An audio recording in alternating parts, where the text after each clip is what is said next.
Blessings and welcome to Serve, Heal, Create Stories. This is where we get to interview servant, healers, and creators. Episode 1, this is the first video and interview that we got to have inside Serve, Heal, Create. And if you ever wondered whether music or genres, specific genres, can't be anointed or can't carry faith, then this video is for you. In this interview, we talked about how we shouldn't be putting God in a box creatively. And this is my first time meeting her. First time doing something like this with the camera, interviewing. So I'm just so grateful that she stepped into that moment with me. And I hope that you get to enjoy this interview with DJ KULIT. All right, we are live. So I do want to just start off by just helping you understand what this space means and why we have a heart for creativity. So this place is actually called Serve, Heal, Create. And the whole purpose of it is the opposite of steal, kill, destroy. It's kind of like where it's rooted from. And so our mission, or some of our mission and our values, is that we want to collaborate, celebrate, and consecrate with servant, healers, and creators. So collaborating happens often in here. And celebrating is why we're doing this interview, because I want to be able to get to know you. People that don't know you get to know you too. And so I'll hand you over the mic, but just kind of introduce yourself. What's your name? I guess start there. Hi guys, my name is Rachel. I go by DJ KULIT. I am an R&B, hip hop, trap, Christian DJ, and I just love serving the Lord and showing non-secular music to people, of the world. And it just sounds good, feels good, and you don't have to worry about if it's not filling. But it's a way to get connected to God and understand that you could still listen to cool music and it glorifies Jesus. Yeah. Amen.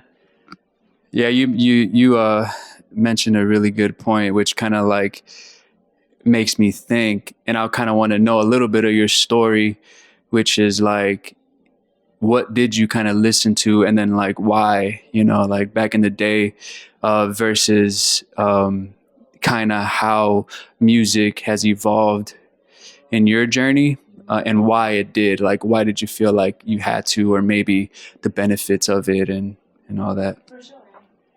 So my BC days, before Christ days, I actually was atheist. And so now I'm saved, and I was baptized in 2024.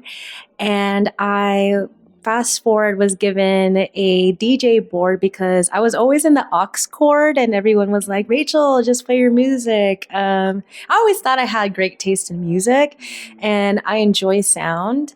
So when I started dabbling with my board, I was like, okay, I sound good. I feel good.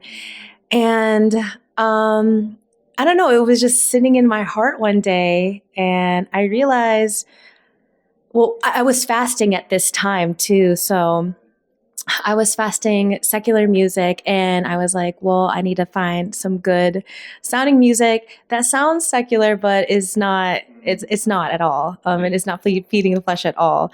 And so I was in this phase of just finding R&B, hip hop, trap, Christian music, and it sounded so good to the point that I was like, wait, this sounds like something I would listen back in the clubs when I was back then in BC days. But I'm like, whoa, this is not secular at all. This is actually glorifying Jesus. And so I always thought, if I felt this way, I know that there's going to be other people who feel this way as well. I'm very picky with my sound. And so I think that I have a great selection of taste. And there's a lot of great artists, specifically who are Christian artists out there who are just glorifying the word in such a beautiful and artistic way. And so I was like, why not just curate a bunch of fun sounding music that feels good, and people don't have to worry about that. So yeah, that's kind of a little bit about my background. Hey man, thank you. Yeah, there was a lot there, but I don't want to take up too much more of your time. I know you're about to start on your set, and plus you got a few things you got to do before you start. But I guess if you could give a message to someone that maybe hasn't even, let's see, like maybe they haven't considered listening to anything new. Maybe if you want to just share with them like the fruit, I guess, of actually not listening to a certain type of music that might glorify something versus like transitioning over to something that isn't worldly, you know, because like it's kind of like difficult to like make that transition. Or they might have a certain stereotype in their mind of what it might be like. But if you could share like why you think maybe they should consider it, and then also what type of fruit do you think would actually come from changing just the music you listen to?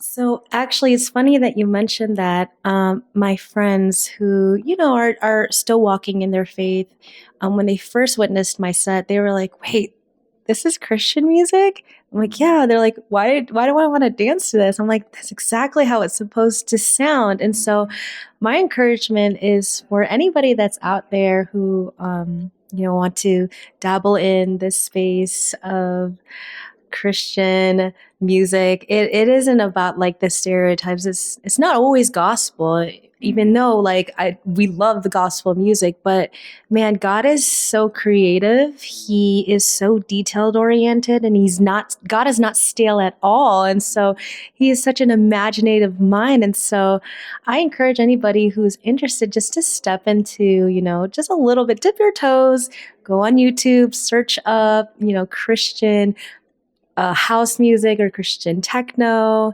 especially if you're in a space of like, I feel like I want to listen to something else. So that would be my advice. And yeah, just continue to reach out to different genres of Christian music.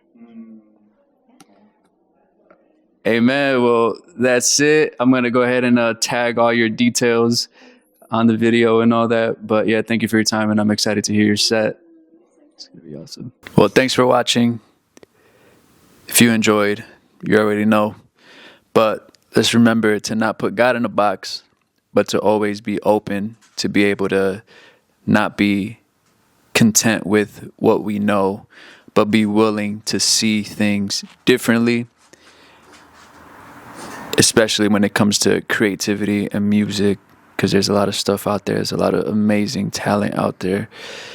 And we definitely need to be supporting those who are operating in their blessing and their calling, with their gifts and their talents, even though we might have an idea of how we're used to it looking. But again, let's be open to seeing things in a new light. All right. Peace.